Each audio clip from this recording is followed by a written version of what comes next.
Hello guys, welcome back to the channel. In today's tutorial, we're going to learn how to add, edit, and also delete comments in Google Sheets. Alright, the first thing you should do is open your Google Sheets app on your phone. Then you have to prepare your data. And here I have prepared my data. And I'm going to put comments on this cell. And if after you select the cell that you want to put the comments on it, you have to click on this plus button, then choose comment. All right, and you can write down the comment right here, for example, like this. And after you write your comment, you can click on this button.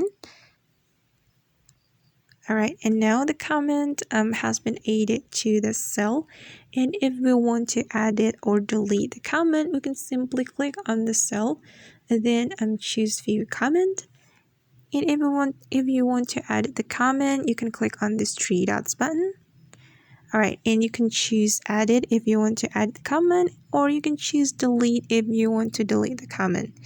And I'm going to delete the comment and just click on yes. Alright, and now the comment has been removed from the cells, and that's how we can add, edit, and also delete the comments in Google Sheets. I hope this video will be useful for you. Thank you so much for watching, and see you on the next video.